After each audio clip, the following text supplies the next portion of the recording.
Hindi ka minahal ng Diyos kasi naging mabait ka na. Hindi ka minahal ng Diyos kasi, 10 oras ako nagpe-pray. Tuwing Friday, kumakain lang ako ng munggo, nagpa-fasting pa nga ako. Hindi. Nung tayo ay makasalanan pa lang, minahal na tayo ng Diyos. He loves us unconditionally.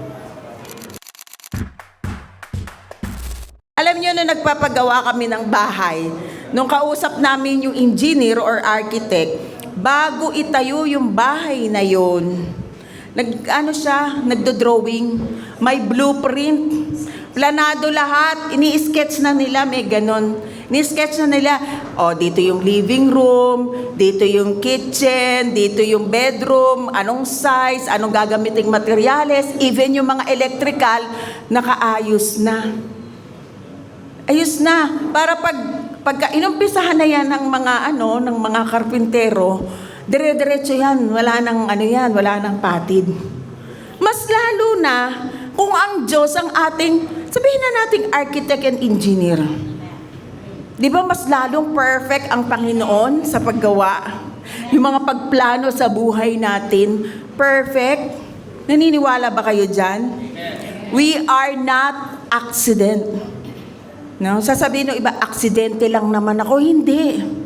Kahit yung sinasabi nilang na-aksidente yung pagbubuntis ko, hindi. Oo, may mga maling desisyon, may mga maling gawa. Pero sabi nga, 'di ba, nung last week, lahat ng bagay, no? All things work together for our good, for those who love God. Pinaglalakip-lakip ng Panginoon ang mga bagay-bagay sa maling desisyon mo man, sa tamang desisyon mo man, lahat dyan. Sabi nga nung last week, di ba? God is a God of plot twist. Sa tingin mong pangit, biglang si God ipa-plot twist niya. Biglang gumanda. Amen? So, ganun kagaling ang ating Diyos na buhay. Amen. God has planned everything for mankind. Bago nga niya nilikha ang mundo, nilikha muna niya ang pangangailangan ng tao. Sino ba nauna? Tao, yung mga puno? Sino nauna? Tao, mga hayop? Sino nauna? Mga bundok, mga bulkan o tao? Lahat yan, pinlano ng Panginoon. Kasi tayo ay mahal na mahal niya. Amen? So ano ang reason bakit hinilikha ng Diyos ang sun, moon, heavenly bodies? Ang reason na to para sa earth. Para yung earth, merong liwanag pagkagabi. Tama? Ano naman ang rason ng Diyos bakit nilikha ang earth? Para sa tao. Para ang tao may habitation, mayroong titirhan. Kaya, ang ating pag-aaralan ngayon ay the nature of God. Ito ay series. We are created like God. Siyempre, bago muna natin pag-usapan yung tungkol sa atin, pag-usapan muna natin, sino ba yung ating manlilikha? Amen? So bago tayo magsimula, maghanda muna tayo sa ating puso at isip, manalangin. Panginoon, salamat po at nagkatipon-tipon kami upang makinig ng inyong mensahe. Salamat, Holy Spirit, kayo po, Panginoon, na maglalagay sa aming spiritual ears and eyes at sa aming puso ng mga mensahe, mga revelation about you. At tulungan niyo po kaming maintindihan kung ano po, Panginoon, ang nais niyo pong sabihin sa amin. Itago niyo lamang po ako sa inyong likuran, Lord. Kayo ang maitaas. Gamitin niyo lamang po ang aking bibig upang kayo ay mapapurihan at mapasalamatan. Dinededicate po namin ang gawain ito para sa inyo. Thank you, Lord. In Jesus' mighty name, ang lahat ay magsabi ng Amen. Yes, palakpakan natin ang Lord. So, basahin natin yung creation of man. Genesis chapter 1, verse 26. Then God said, "Let us make mankind in our image, in our likeness. God spoke with purpose. May purpose si Lord. Bakit sinabi niya yan? Ano yung sinabi niya diyan? Let us make mankind. O let us make man. Gumawa tayo ng man. It is a divine counsel within the Trinity. Counsel, may konseho. No, yung Trinity, nandyan. Ilan ba ang Diyos? Isa. Pero merong 3 persona. Paano nangyari yun? Isang God tapos 3 persona. Mystery yun. Hindi, gusto ko malaman. Gusto nyo na? Amen. Gusto nyo na ngayon? Wag muna. Pagdating na lang sa rapture. Di ba? Kasi ang makakasagot niyan, hindi tao. Kasi mystery nga. Ang makakasagot niyan ay ang Diyos. Kasi Diyos siya. Hindi natin siya maabot. Pero tayo ang kanyang inabot. Sa totoo lang din natin kayang harapin ng Diyos eh. Diyos yan eh. Pero dahil talagang gusto niya ng fellowship, isa siyang amang gusto na tayo ay yakapin, siya na ang umabot sa atin.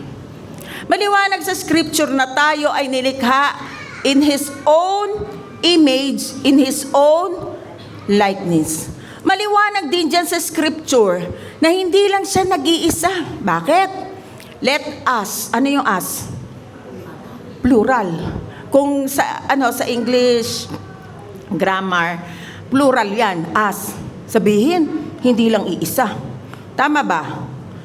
Sabi diyan, in our image, in our likeness. So, ibig sabihin, Diyos din ang kausap, hindi anghel.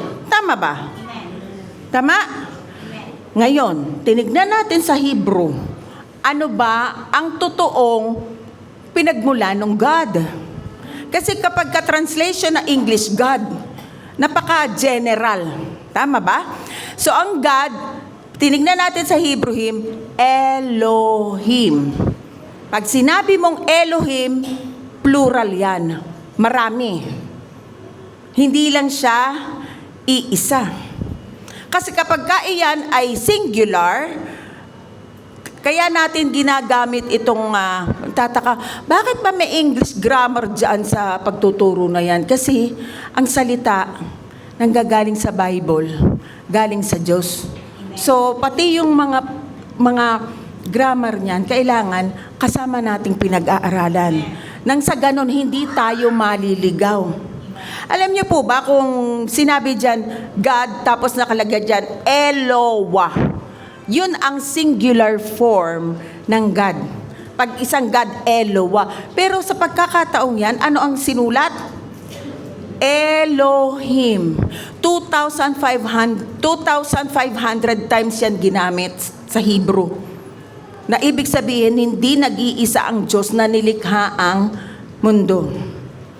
Sabi nila, ay, kaya yan ginamit na di ba, tayo kapag gumagalang, iisa lang naman, pero kasi senior siya, ay kayo na lang po. Kayo, kumbaga plurality of honor, ino-honor mo yung matanda. Diba? Tama? Ginagawa mo siyang marami. Kayo po, sa inyo na lang po. Pero nag-iisa lang yung kausap mo. Sabi ng iba, sinulat lang yan kasi plurality of honor. Hindi. Base sa Biblia, plurality in person talaga ang Elohim. Okay? So, ano ini-imply nito sa atin? Ini-imply nito sa atin ay God is talking to someone who is equal with Him, definitely not angels. Kasi, let us make man in our own image. Siyempre, mas mataas ang Diyos kaysa sa anghel. So, hindi niya kausap ang mga anghel. Sabi ng mga ibang nagtuturo, hindi, anghel talaga kausap niya dyan, kasama niya mga anghel. Malinaw sa salita ng Diyos, let us make man in our own image and likeness. Kamukha. So, hindi naman tayo kamukha talaga ng Diyos physically. No, may mga yung likeness nun, yung parang yung character. Yung image naman ay in authority.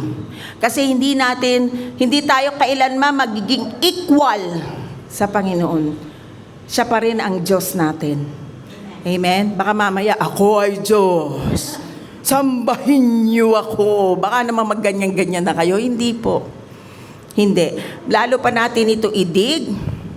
Sa totoo lang, di naman natin mapag-aaralan ng Diyos kasi Diyos siya ang nakakaalam ng lahat.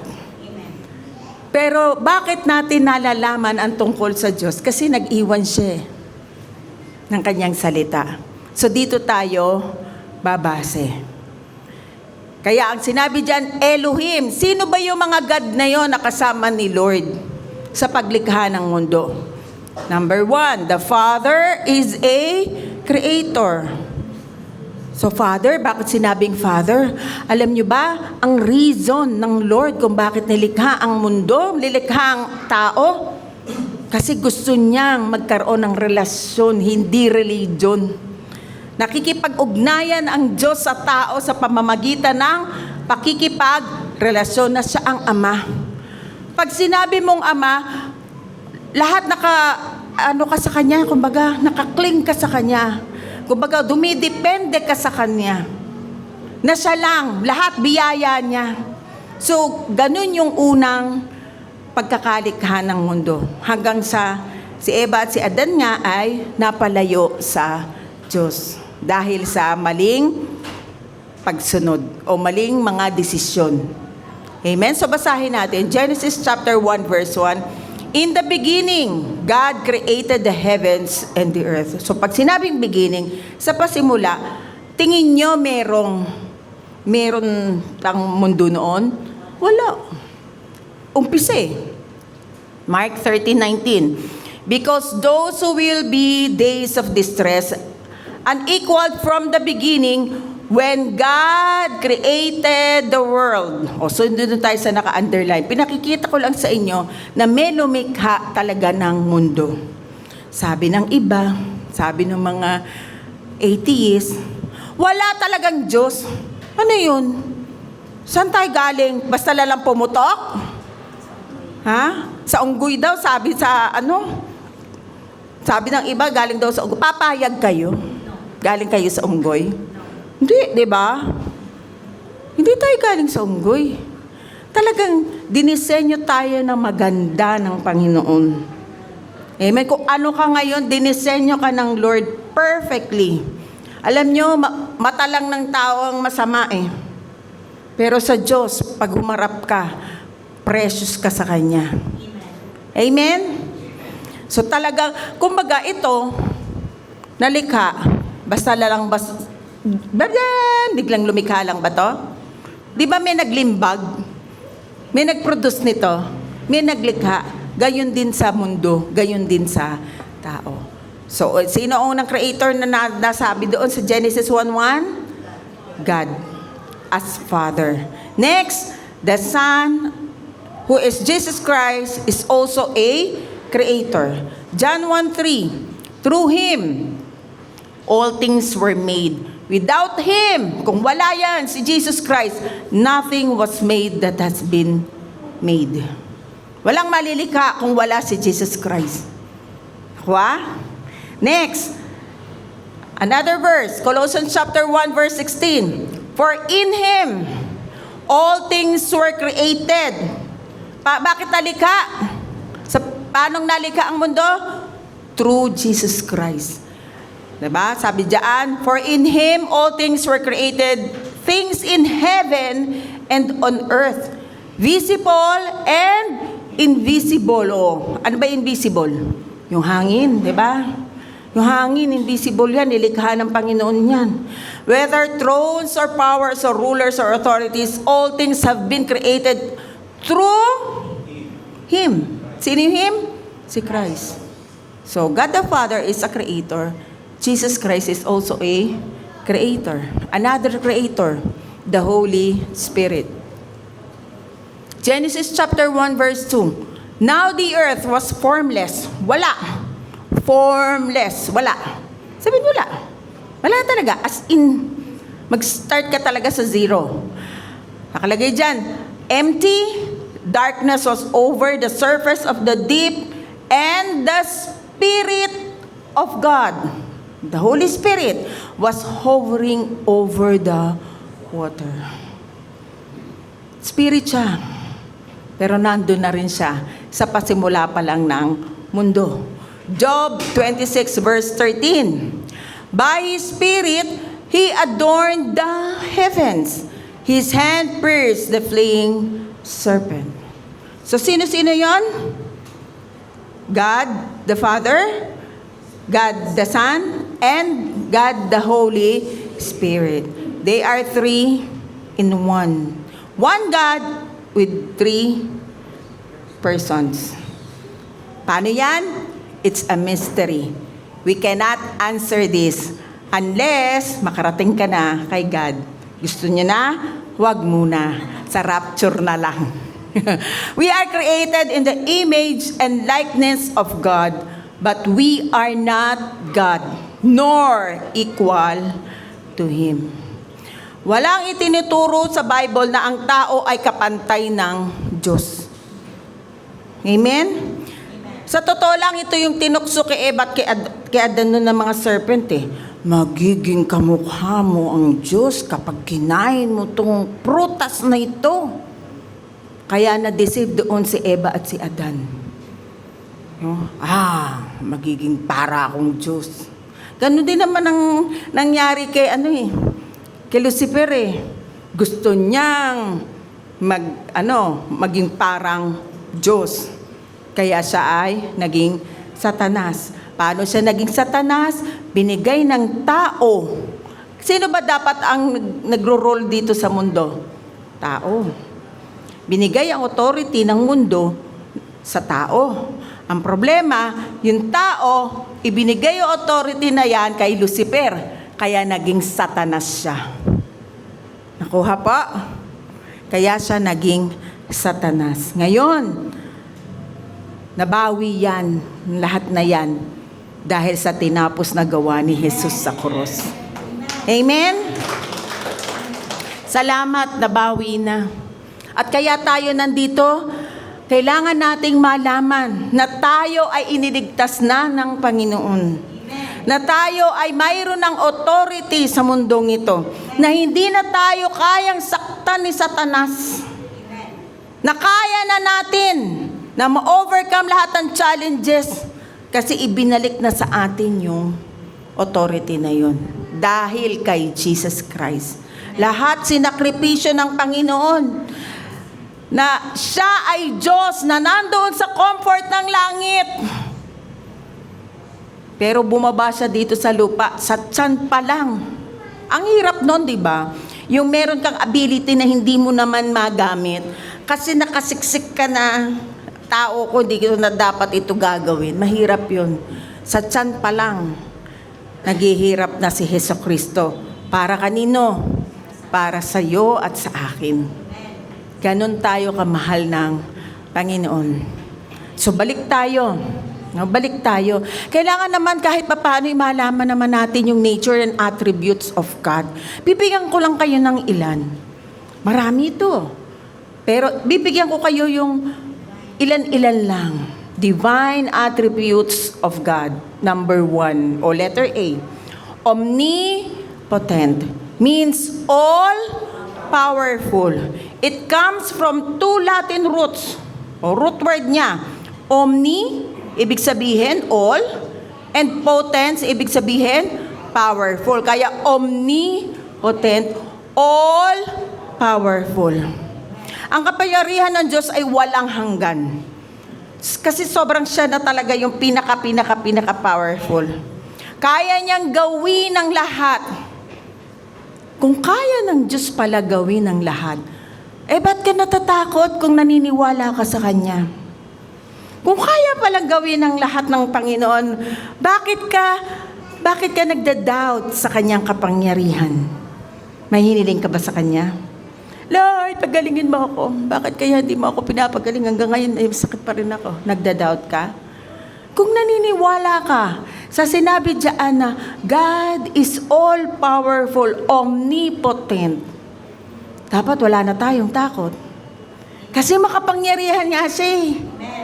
Amen. Nilikha nga niya ang mundo out of nothing. So kung meron kang challenge, sobrang challenge sa buhay mo, pinagpe-pray mo, tandaan mo, ang Diyos ay makapangyarihan. Kaya niya ang lahat. Kaya niyang baguhin. Kung ano yung kinalalagyan mo ngayon, nandoon ka sa sobrang problema, kaya niyang baguhin yan. Because God is all-powerful. Amen? So, tignan natin yung biblical meaning ng omnipotent. Lagi tayo sa salita ng Diyos.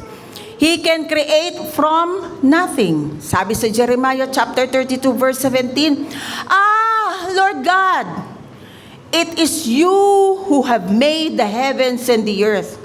By your great power and by your outstretched arm, nothing is too hard for you. May mahirap ba sa Diyos? Wala. May kanta, walang mahirap sa Diyos. Walang mahirap sa Diyos. Diyan kinuha yan. Wala talagang mahirap sa Diyos. Saan lang nanggagaling yung hirap? Kapag sa'yo, nagda-doubt ka. Maniwala ka na kaya ng Diyos dahil walang mahirap sa Kanya. Next, He can sustain everything by His Word. Sa pamamagitan ng Kanyang salita, nananatili ang lahat ng bagay. Hebrew chapter 1 verse 3. Sa totoo lang, sabi ko nga kanina, hindi tayo by accident. At hindi lang tsamba lang, natsambahan lang na ginawa ka ng Diyos, hindi. Planado lahat yan. Planado ka. Pag sinabing planado ka, ano mafe-feel mo sa sarili mo?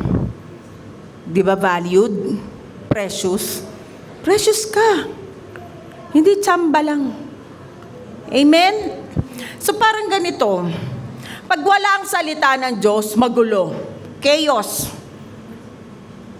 Chaos, tama? Chaos. Ang kuryente. Kaya nagkakaroon ng liwanag sa buong city kasi may source. Ano ang source? Yung current, yung power, yung electricity. Kung ikaw hindi ka naka-plug in sa tunay na source ng buhay, ano kaya ang mangyayari sa'yo? Madilim. Kaya nga yung team natin, light bearer. Kasi kumukuha lang tayo ng source sa Panginoon. Amen? Amen. So, kung naka-plug in ka sa source, ang Diyos, kung magulo man ang mundo, may kapayapaan sa'yo. Amen. Maayos ang buhay mo kahit ang gulo, puno ng problema. Pero kung naniniwala ka na walang mahirap sa Diyos, at ang salita niya ay pinaniniwalaan mo, tingin mo, liliwanag ka. Amen? Amen. Amen. Kala ko, sabi niya, parang, nagliliwanag ba ako? Nag-iisip pa sila di ba? So, ang source ng lahat ay yung Panginoon. Sa buhay natin, sa pamilya natin, sa church, sa ano pa mang ginagawa natin, ang source natin ay ang Panginoon. Wala nang iba. Pag lumayo ka sa Diyos, kumbaga mawawalang saysay yung buhay mo. Kung ang ilaw nawala ang koneksyon sa Meralco tayo namamatay. Ganon din tayo. Pag nawala ang koneksyon natin sa Diyos, mamamatay din tayo. Tama? Pero hindi na tayo mamamatay kung tunay mong tinanggap ang Panginoong Hesukristo. Kasi buhay siya sa loob mo. At kailanman, hindi mamamatay. Oo, aandap-andap dahil sa mga maling iniisip mo. Pero pag muli kang hindi nga pala ako dapat aandap-andap. Kasi ang Panginoon ay nasa puso ko. Magliliwanag kang muli. Amen? So basahin natin na ang Word of God ay talagang siyang nag-hold sa mundo. Isaiah chapter 55 verse 11. Gayon din naman, ang mga salita na lumalabas sa aking bibig, sabi ni Lord, ang mga ito'y hindi babalik sa akin ng walang katuturan. Tutuparin ito ang aking mga balak at gagawin ito ang aking mga ninanais. Alam nyo, kaya maganda na alam nyo ang mga pangako ng Diyos na nasa Bible. Kaya nga nung tayo kahapon pinagdadala ko kayo ng Bible eh. Yung iba nandoon sa app ng cellphone. Pero ako mas maganda kasi dito, nalalagyan nyo ng highlight. Diba? Nababalikan mo. Kasi sa cellphone, medyo hindi mo masyadong mabalikan. No? Alam nyo ba, ang mga promises niya, hindi yan empty. Hindi yan yung basta nagsalita ang Diyos. Ang sabi diyan, hindi babalik sa akin ng walang katuturan. Pag sinabi mo yung pangako, Lord, sabi mo sa pangako mo, by your stripe, I am healed. Pinagaling mo na ako. Kaya nananampalataya ako, pinagaling mo na ako. Hindi mo na kailangan, Lord, pagalingin mo ako. Gagapang ka pa. Parang awa mo na. Tapos na. Binigay na ng Diyos. Tinapos niya na sa krus ng Kalbaryo. Amen? Kailangan mo lang paniwalaan, ideklara, i-confess mo yung mga promises ni Lord sa buhay mo. Ang daming mga promises dyan. Sabi nga doon sa, merong dyan na promise pa sa prosperity, promise pa sa magandang pamilya, promise, madami. Pero kailangan mong alamin.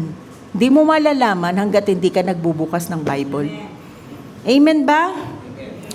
Sino ba yung word na yan? Bakit napaka-importante ng word na yan? So, hindi lang pala siya word lang. Sabi sa John 1:1 to 3, Jesus is the Word. Kaya pala napakahalaga. Sabi dyan, in the beginning was the Word. Oh, sino ba yung nasa beginning? Di ba ang God? O sino ba yung, ba't sinabi yung Word nandyan daw? Di God din yung Word. And the Word was with God. And the Word was God. Sino ba kaya yung sinasabi yung Word? Sino ba nagkatawang tao? Ang salita ay nagkatawang tao. Sabi sa John 1 din yun na ang salita ay nagkatawang tao. Sino ba nagkatawang tao? Si Christ. He was with God in the beginning. Ito nabasa na natin kanina. Through Him all things were made. Without Him nothing was made that has been made. Kaya napakahalaga ng salita ng Diyos. Kaya yung bibig din natin, speak life. Huwag na tayo magsasalita ng hindi mga magagandang bagay. Kasi kung nilikha ka, nakawangis ng Diyos, ang lahat ng lumalabas sa ating bibig may kapangyarihan. Amen? Alam nyo, kung noon, na-prophesy nyo na sa sarili nyo, ako ay magiging success. Kasama ko ang Diyos. Abangan mo, success ka nga. Pero kung na-prophesy mo noon, wala, ganito lang ang buhay. Wala, okay na ako sa ganito. Okay na. Ganun nga mangyayari sa'yo. Kasi yun yung sinasabi mo sa bibig mo. At yun ang pinaniniwalaan mo. Pero kung magsasalita ka ng buhay at mga pangako ng Diyos, abangan mo. Abangan mo ang milagro sa buhay mo. Blessing and favor is upon you. Amen? He can transform lives, nations, and hearts. Ang sino man na kay Kristo ay bago ng nilalang. Kahit na nung sumamba si Eva at si Adan noon, napalitan yung nature ng tao, naging sinful nature. Pero gumawa ng paraan ng Panginoon mula kay Jesus Christ na kung sino man ang sasamba sa Panginoong Hesukristo ay bago ng nilalang. Ang luma niyang pagkatao, ano yung lumang pagkatao ng mga tao? Sinful. Nung namatay si Jesus, namatay na yung sinful nature na yan. At nung nabuhay si Jesus, buhay, bagong nilalang ka na. Di na ikaw yun dati. Anak ka na ng Diyos. Napag-aralan natin yan, di ba? Your identity in Christ. Ano yung identity mo? Ang anak ba ng Diyos ay lalamya-lamya? Ang anak ba ng Diyos mahilig sa kasalanan? Hindi. Ano ka na doon?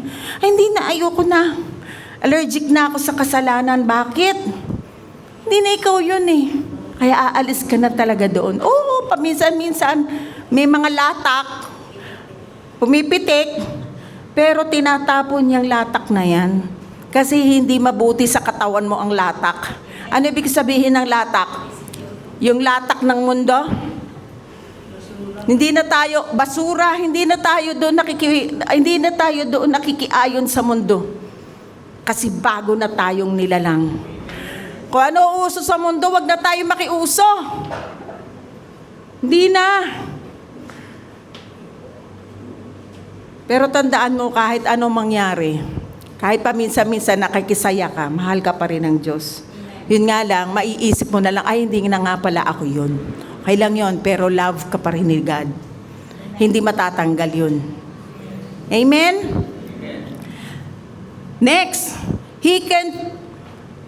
Next na tayo, yan na. He can fulfill His promises without limitation. Pag nangako ang Diyos, walang limit. Kumbaga sa pagkain, eat all you can. Kahit hanggang dito na sa dila mo ipagkain, kain ka pa rin na kain. Di ba? Pero walang limit. Walang limit ang pagmamahal ng Panginoon sa iyo. Walang limit ang Diyos kung magbibigay sa iyo ng pabor. Alam niyo, subukan niyo. Ako madalas kong masubukan ng Panginoon. Because Lord, nung nakaraan nga, pero hindi ako nakahingi ng permiso kasi. Nakaraan nga may nagsabi sa akin, grabe si Lord. May nangyari sa kanya, pero nung sinabi niyang, Lord, binigay mo ito promise mo sa akin Alam niyo ba lahat, pati schedule niya na ayos. Kasi ang Lord, pag binigay sa'yo, kahit tingin mo, ay hindi na ito matutupad. Pero bigla na lang, iaayos ni Lord. Pati schedule. Amen? Iikot nga lang kami, simpleng bagay. Simpleng bagay. Iikot lang kami, walang paradahan. Hindi nag-provide na ang Lord ng paradahan para sa atin kasi may pabor tayo sa Kanya. Maya-maya, may makikita ka na lang dyan. Uy, bakante, ayun, yung pinrovide ni Lord. May nakita rin ako sa, kaibigan ko sa FB. Punuan daw ang jeep, nakatayo siya. Lord, anak mo ko, hindi mo pababayaang masasaktan yung legs ko kasi may edad na rin. Pauupuin mo ko. Isang kanto, nagbabaan, nakaupo siya. Bakit? Naririnig ng Diyos ang mga panalangin mo. Kasi anak ka niya. Walang imposible sa Diyos. Di ba may ganun din kanta? Tama ba yung tune ko? Walang imposible sa Diyos. Wala talaga. Ito, alam ko na, nakapagpaalam na ako kay Pastor Ramil Yung cancer niya Imposible sa tao, imposible. Yung iba, sinasabihan na, wala nang pag-asa yan, bumilang ka na lang ng 10 araw. Sabi ng doktor. Pero kung naniwala ka, wala namang imposible sa Diyos Kaya kanyang pagalingin. Amen? Bakit ganon? Yung iba, humihiling. Hindi mo alam kung ano yung Christian naman siya. Ayan, namatay pa din.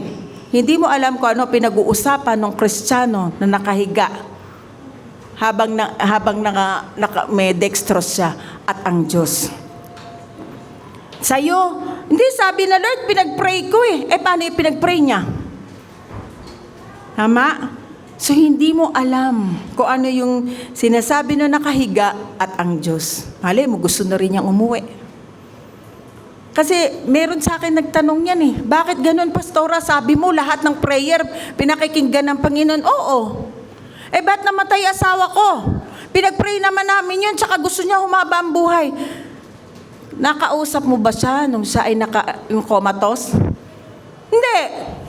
Comatose nga yun naman pala Hindi mo alam yung espiritu niya at ang espiritu ng Diyos ang nag-usap.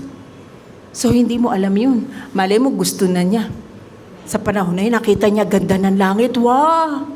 Sabi nga sa Bible, ang ganda ng langit. Dito pinag-aagawa ng gold. Doon alikabok. Totoo sa Revelation, alikabok lang talaga ang gold. Ibig sabihin, hindi pinapansin dito. Ninanakaw. Diba? So, iwan natin tong mundong ito. Kung ano meron ka, maging kontento ka. Kung binigyan ka pa, thank you Lord, pagtulong mo sa iba. Amen? Sabi nga sa 2 Corinthians chapter 1 verse 20, di ba? Lahat ng pangako ng Diyos ay yes and amen dahil kay Kristo. Amen ba? So magbasa lang tayo ng salita. At alam mo lang yung kalagayan mo sa Panginoon na ikaw ay anak ng Diyos. Alam mo na ang Diyos ay all-powerful. Grabe, gagana na. Yun yung sinasabing faith.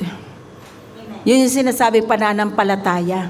Nagtitiwala ka sa Diyos, naniniwala ka sa Diyos. Next. Tapos na tayo sa omnipotent, ngayon naman sa omniscient. Omniscient means all-knowing. It comes from Latin word omni, all, and scientia. Akala ko nga una kong basa, sensye. Alam niyo ba yung kanta ni Batibot, yung sensya? tayo na sa Batibot. Pero hindi pala scientia. Oo. Scientia pala yan. Ibig sabihin, all-knowing. Alam niya yung past, present, and future. At kahit yung pinakakatago-tago mong sikreto ng buhay mo, na ayaw mo man lang malaman kahit ng nanay at tatay mo o ng kaibigan mo, alam ng Diyos. Wala kang maitatago sa Diyos because He is all-knowing. Alam niya ang lahat. Alam niya. Alam niya kung ikaw ay masaya, alam niya kung ikaw ay malungkot, alam niya kung ikaw ay may problema, alam niya kahit ang pinakalihim ng puso mo. Alam niya. Punta tayo sa biblical meaning. He knows all creation, every star, every sparrow, every detail. Binibilang niya ang mga bituin at tinatawag niya ang bawat isa sa pangalan. So ang Lord may mga pangalan na yan sa sa bituin. Nakapangalan na yan. Alam ng Lord, He is all-knowing. Next, He knows all people, our action, words, and thoughts. Sabi sa Psalms 139 verse 4, bago pa man may salita sa aking dila, bago pa bumuka ang bibig mo para magsalita, Panginoon, alam mo na ito ng buo.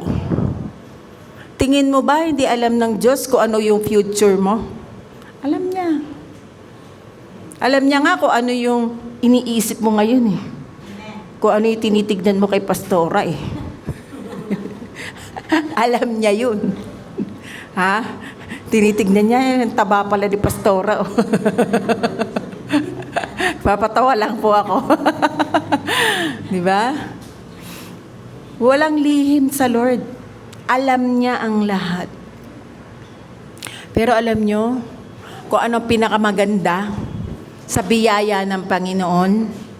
Ito, the devil knows your name, but calls you by your sin. Ang devil, no, alam niya yung pangalan mo, pero iko-condemn ka niya. Oh, ikaw yung haliparot. Ikaw yung chismosa. Ikaw yung maninira. Ikaw yung mahilig sa ganito, mahilig sa ganyan. Ganun ang devil. Pero sa biyaya ng Panginoon, ito ang maganda. God knows your sin, but calls you by your name. Alam niya ang pangalan mo. At hindi ka niya tatawagin sa mga mali mong nagawa. Tatawagin ka niya by your name. Precious ang pangalan mo sa Panginoon. Amen? Amen. Kaya wag na tayong magtatawag ng mga alisin na natin yung, alam niyo yung tao, mahilig mamintas. At doon naman natin naalala yung tao. Oh, tama ba? Mga bansag. Okay lang kung yung bansag ay maganda. Pero kung ang bansag ay pangit, wag niyo naman doon tawagin. O ang bansag mo, ayan na yung matalino. Ayan na, halika rito. Intelligente, halika rito. Okay yun. Kasi you speak life. Pero naman, kung tinawagin mo, ayan si Bingot. Halika rito, Bingot. Imbis na tutulungan mo yung tao, dinown mo pa. Amen? So, wag tayo makiayon sa devil. Makiayon tayo sa Diyos. Speak life. Amen? Next. He knows all time what has been, what is, and what will be. Ipinapahayag ko ang wakas mula sa simula at ang mangyayari. Alam ng Lord. Kung meron ka pinagpe-pray, iniintay mo, maghintay ka hanggang dumating yan dahil alam ni Lord kung kailan mapapabuti yan na ibigay sa'yo. Amen? May right timing ang Lord sa mga pinagpe-pray mo. Kasi He knows all time. Siya ang tao lang naman ang bound sa time . Pero ang Diyos, hindi siya bound sa time at sa space. Pero tayo, bound doon. Kaya tayo naiinip . Sabi nga sa Peter, di ba, ang 1,000 taon sa atin ay 1 araw sa Diyos. Hindi talaga bound ng time ang Panginoon. Tayo lang. Kaya wag tayong maiinip at huwag tayong mawawala ng pag-asa. Next, He knows all truth, nothing escapes His wisdom. Walang makapagtatago sa Diyos. Nakikita niya at lantad sa paningin niya ang lahat at sa Kanya tayo mananagot. Pero salamat sa Panginoon. No, kahit meron tayong itinago, inilihim, na ayaw natin na maalala pa, pinatawad na yun ng Panginoon. Dahil ganun siya kabuti sa atin. Amen? So, hindi na tayo dapat pang makondem sa sarili natin, ay, apakasama ko. Hindi na. Pinatawad na yun ng Panginoon. Alam niyo kung sino pinanagot niya? Pinanagot niya ang kanyang bugtong na anak. Siya ang napako sa mga kasalanan natin. Iniligtas tayo ng Panginoong Jesus. Kaya sabi, di ba, mananagot? Di na. Kung ikaw ay tunay na nanampalataya kay Jesus, hindi ka na mananagot. Dahil sinagot na tayo ni Jesus. Amen? Next attribute ay omnipresent. Means present everywhere. It comes from the two Latin words omni, means all, and presence or attendance. God's omnipresence means He is present everywhere, at all times. No place in creation is beyond His reach. Lahat ng creation kaya alam nyo, God is everywhere. Nandito siya. Nandoon din siya sa ibang church. Nasa bahay niyo siya.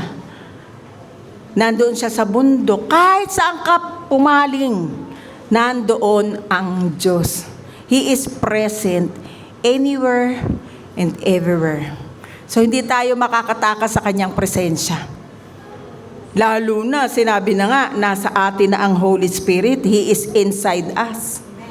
So present siya anytime na kailangan mo siya. Amen? Kaya kahit na anong ginagawa mo, pwede mo siyang kausapin eh. Kasi lagi siyang present sa buhay mo. Kung ano man yung ginagawa mo, kausapin mo siya. Si Hannah nga yung sa Bible gumagano mo, magdadasal. Parang lasing. Kinakausap niya ang Diyos. Present siya sa buhay natin eh. Ano lang ang gagawin natin? Kausapin mo. He is a person, Lord. Thank you kung hindi dahil sa iyo, hindi ko ito magagawa eh. Thank you sa talino mo. Kasi pinagkaloob mo yung talino mo yan sa akin. I have the mind of Christ. Kahit sabihin nilang, sino kausap mo? Ang Lord. Yung ibang hindi nakakaintindi, sasabihin, hindi nila naiintindihan eh. Sasalitang mag-isa. Hindi nila alam, kausap mo ang Diyos. Amen? Parang katulad ng, di ba ng air? Nakikita niyo ba yung hangin? Pero kahit saan ka pumunta, nararamdaman mo yung hangin. Subukan mo kayang mawala yung hangin, ano mangyayari sa'yo? Ha? Dead-o ka. Di ba? Mamatay ka. So, ganun ka-importante ang Diyos sa buhay natin. Kapag nawala ang Diyos, wala na yung source ng buhay natin. Amen? So, He is everywhere. Saan ka man pumunta, walang lihim. Kaya makakapagsabi ka, Lord, alam mo na naman ang lahat sa akin, kaya kailangan kita lalo. Kasi mahina ako eh, di ko to kaya. Kaya kailangan kita, kailangan ko ang biyaya mo. Amen? Amen. Alam niyo po ba na napakabuti ng Panginoon sa buhay natin? Sa kabila ng tayo ay napakakulit, pero patuloy siyang nagmamahal sa atin. No? Alam niyo ba, yung pagmamahal na yon ay inescapable. God's presence is inescapable. Ano yung inescapable? Hindi ka makaka-escape sa kanyang pagmamahal niya. Kahit, ayoko na, Lord, ayoko na. Huwag mo na nga akong habulin, diyan ka na lang. Hindi. Mahal kita, anak. Halika rito. Ganon kabuti ang Panginoon. Kahit lumalayo ka, hindi ka makaka-escape sa kanyang pagmamahal at biyaya. Patuloy ka pa rin niyang mamahalin, patuloy ka pa rin niyang bibiyaan. Amen? Alam niyo ba, diniklara nga ni David, yung kung paano yung Lord na yan, paano si Lord ay hindi natin ma-escape. Basahin natin sa awit 139. Saan ako magpupunta? Sabi ni David, upang ako'y makatakas sa yubang espiritu, ako ba'y makakaiwas? Kung langit ang pupuntahan ko, tiyak na naroon ka. Sa daigdig ng mga patay, humimlay man ako, ikaw din ang kasama. Kung ako ay makalipad, umiwas sa pasilangan, ang hirap ng Tagalog, umiwas na pasilangan, o kaya ang tirahan ko'y ang duluhan ng kanluran, tiyak ikaw ay naroon upang ako'y pangunahan. Matatagpo kita roon upang ako ay tulungan. Inescapable. Kahit gusto mo ng, Lord, mas gusto ko na rito. Lalayo na ako sa'yo, dami mong ayoko. Sobrang pagmamahal naman yan. Hindi. Kukuhanin ka pa rin niya. Bibiyaan ka pa rin niya kasi ayaw kanyang mapahamak. Amen? Alam niyo, marami pa pong nature and attributes ang Lord. Nandiyan na siya ay just, holy, righteous, immutable. Ibig sabihin na immutable, hindi siya nagbabago. Ang Diyos ay hindi nagbabago. Pero alam nyo, isang nature ng Lord ang napakaganda. At present siya. Yung nature na to, umpisa pa lang ng mundo. Nilikha ang mundo. Ito na ang nature ng Lord. God is a perfect and loving Father. Siya ay Ama sa atin. Na-restore. Nawala yun eh. Nawala yung yung nalayo ang tao sa Diyos. Nalayo nung nagkasala si Eva at si Adan. Pero na-restore ito nung si Jesucristo ay pumunta rito, napako sa krus, namatay alang-alang sa ating kasalanan, muli na-restore. Yung pagka-Diyos, yung pagka-ama ng Diyos sa atin. Na-restore ito dahil sa tinapos na gawa ng Panginoong Jesucristo. He is a perfect Father at nagmamahal sa atin ng unconditional. Pag sinabing unconditional, wala siyang hinahanap sa'yo. Mamahalin lang kita kapag number 1, mabait ka na. Number 2, matalino ka na. Number 3, maganda ka na at pogi. Number 4, mabango ka na. Hindi ganun ang Lord. Unconditionally, ano man ang kalagayan mo, mahal ka ng Diyos. Letter A, He loves us unconditionally. Romans chapter 5 verse 8, but God demonstrates His own love for us in this: while we were still sinners, Christ died for us. Hindi ka minahal ng Diyos kasi naging mabait ka na. Hindi ka minahal ng Diyos kasi 10 oras ako nagpe-pray. Tuwing Friday, kumakain lang ako ng munggo, nagpa-fasting pa nga ako. Hindi. Nung tayo ay makasalanan pa lang, minahal na tayo ng Diyos. He loves us unconditionally. Amen? Halimbawa, yung isang bata. Mahal ko yung bata na yan kasi ang galing lumakad. Nadapa. Ayoko na dyan hindi ko na yan anak, nadapa. Ganun ba ang ama? Ganun ba ang mga magulang? Hindi. Tatakbuhin pa yung anak. Itatayo. Kaya mo yan anak, wala yan. Brave yung anak ko. Kung ganun tayong mga magulang sa anak, the more ang Panginoon sa atin.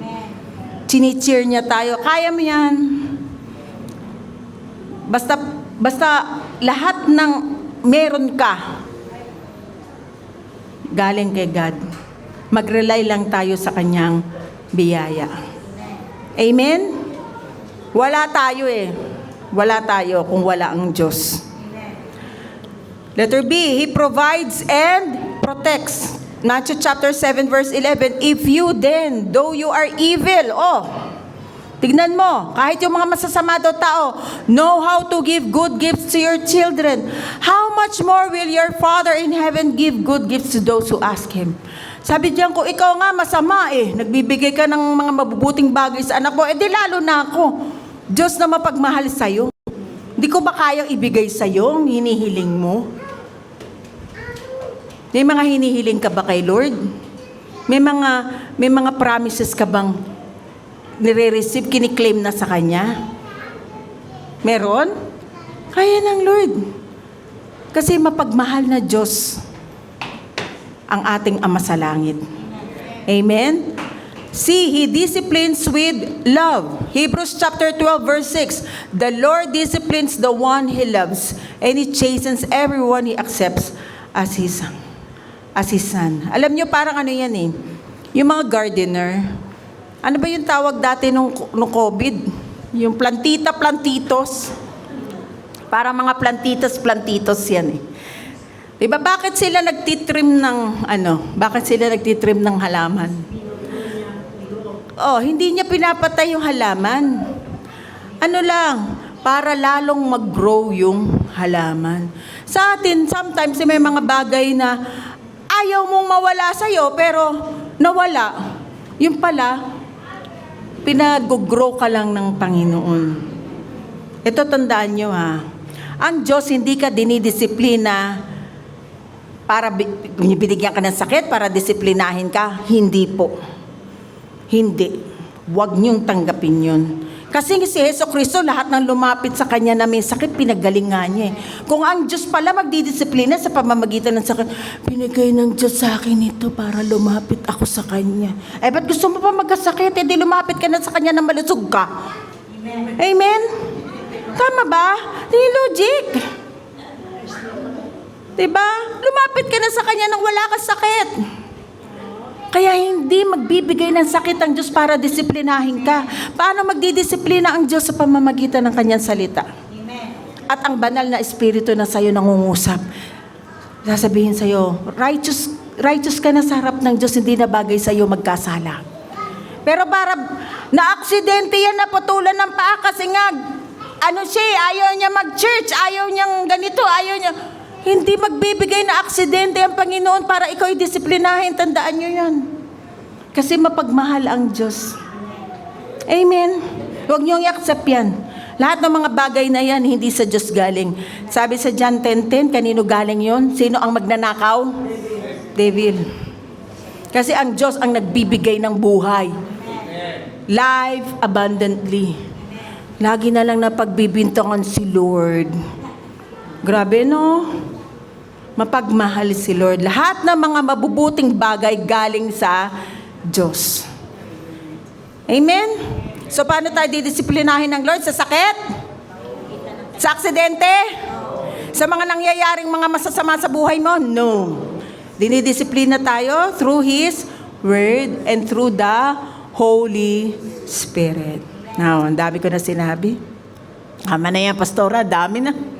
O sige na nga. Punta ngayon tayo. Paano naman natin ito i-apply sa buhay natin? Number 1, stop pretending and hiding, for God knows everything. Magpakatotoo ka na, kapatid. Stop pretending. Alam ng Diyos ang lahat. Lumapit ka lang, tinatanggap ka niya. Ano man ang kalagayan mo, minamahal ka niya. Hindi ka niya itataboy. One prayer away lang naman, Lord, thank you.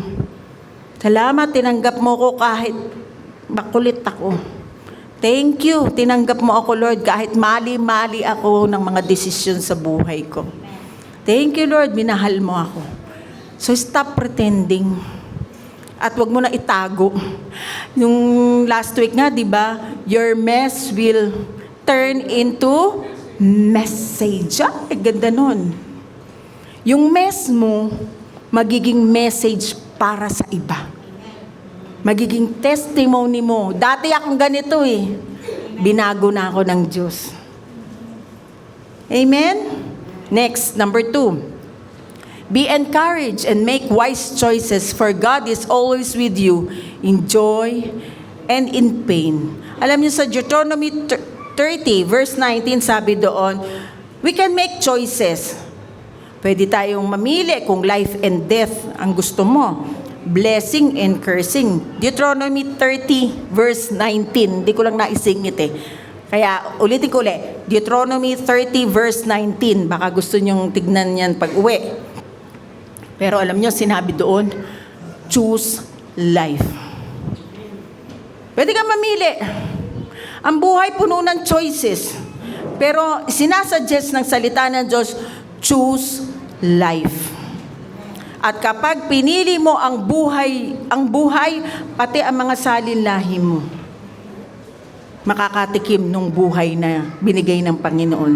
Amen? Number 3, rely on God's power in challenges, for His word sustains and His promises secure. Matthew 24 verse 35, heaven and earth will pass away, but His word, God's word, will never pass away. Mawawala ang mundo. Mawawala tayo. Pero ang salita ng Diyos ay mananatili sa atin. Matthew chapter 24 verse 35 yun. And number 4, live with confidence as God's child, for our Abba Father loves us conditionally. Maging confident ka sa buhay na ito. Ano man ang haharapin mo, ano man ang mga gagawin mo, maging confident ka na sasamahan ka ng Diyos at hindi tayo iiwan ni pababayaan man. Amen? So mag-recap tayo. Ano yung mga attributes na natutunan natin kanina? Letter A, sabay-sabay. Omnipotent means all-powerful. Letter B, omniscient means all-knowing. Letter C, omnipresent means present everywhere. And letter D, God as loving Father. So hindi lang naman yan ang attributes ni God. Yan lang ang binigay ko dahil halos nandyan ang lahat. Amen?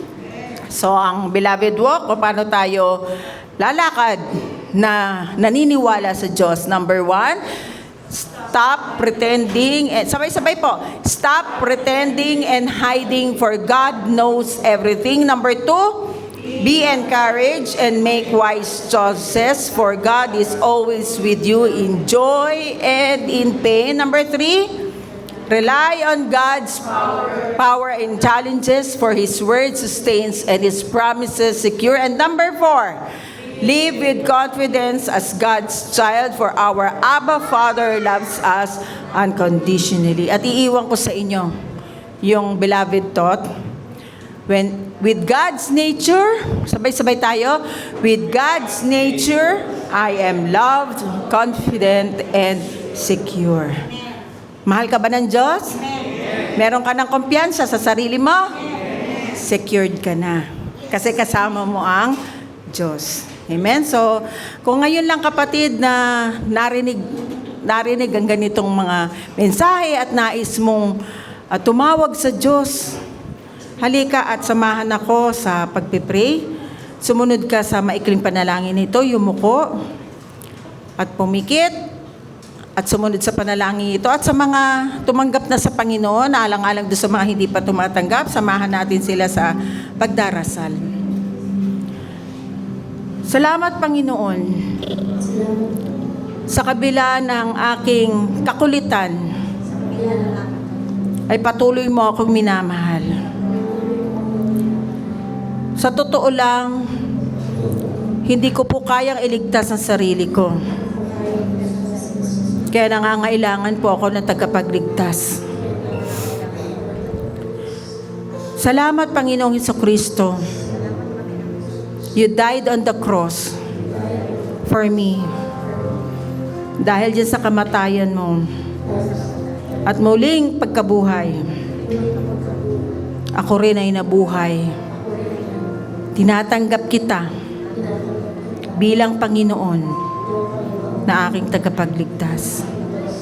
Salamat, isinulat mo na ang pangalan ko sa aklat ng buhay. Holy Spirit, guide me, baptize me, bigyan niyo po ako ng kapangyarihan at lagi niyo po akong gabayan. Sa pangalan ni Jesus. Tumayo na po ang lahat.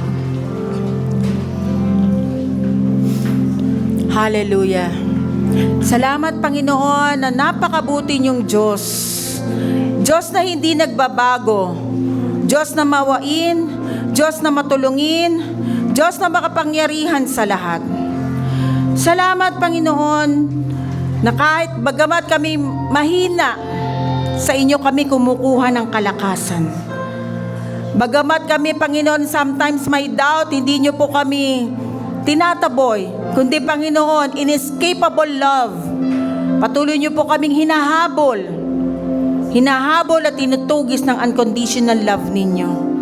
Salamat sa biyaya niyo, Panginoon, na hindi niyo po kami, Panginoon, pinababayaan at iniiwan. At sa mundong ito, maraming challenges. Salamat, Lord, ma-overcome namin lahat ng ito. Sa pangalan ni Jesus, lahat ng pinagpe-pray ng aking kapatiran, kabeloved, sa pangalan ni Jesus, nakikiisa ko sa prayer na ito. Sa mga prayer requests na nasa boxes na ito, Lord, thank you. Alam kong meron ng mga natupad sa mga prayer requests na ito. At sa mga prayer na hindi nila masambit, Panginoon, salamat. All-knowing God ka. Alam nyo, Panginoon, ang sinisigaw ng kanilang puso. Alam nyo ang daing ng kanilang mga puso. At ngayon pa lang, Panginoon, hinupo nyo na ito at tinupad tinupad ang mga promises na nakasulat, na hindi niyo po kami pababayaan, na lahat ng mga good gifts ay galing sa inyo. Lord, sa pagkakataong ito, hindi niyo po ibig na ang mga anak ninyo ay may sakit. Kaya mula ulo hanggang paa, ano man ang sakit sa iyong katawan, sa pangalan ni Jesus, I rebuke it in Jesus' name. Lumayas ang spirit of infirmity sa katawan mo ngayon sa pangalan ni Jesus. Ano man ang dinaramdam mo, tanggapin mo ang kagalingan na nagmumula sa banal na espiritu sa Panginoon in Jesus' name. Walang karapatan sa katawan mo ang sakit na yan sa pangalan ni Jesus. Lord, thank you. Makakaramdam po kami, Panginoon, ng kaginhawaan mula sa iyo. Salamat sa buong linggong ito. Iningatan niyo na po kami, 10 ng aming mga mahal sa buhay. Ano man ang tangka ng kaaway sa pamilya namin, sa mga mahal namin sa buhay, ay hindi magwawagi. For no weapon formed against us shall prosper. And every tongue which rises in judgment against us, we shall condemn. Ano man ang sabihin ng ibang tao sa pangalan ni Jesus, nire-reject namin ang mga masamang mga sinasabi sa amin. Kundi, Panginoon, tinatanggap lang namin ang promises na nagmumula sa iyo. Thank you, Lord. Sa inyo po ang lahat ng papuri at pasasalamat sa pangalan ni Jesus. Amen. Lahat ng pangako mo sa'kin ay oo. Sa bawat laban, tiyak ang panalo. Ako'y nasa lilim na lumikha ng mundo. Sa bawat hakbang ako'y ginagabayan. Saan man naroroon, laging pinapaboran. Ako ay pinili, niligtas, pinagaling. Itataas ang aking tinig upang mundo'y makarinig ng dakila mong pag-ibig, na kalayaan ang hatid sa amin. Ha, hallelujah. Ha, hallelujah. Ha, hallelujah. Lahat ng pangako mo sa'kin ay oo. Sa bawat laban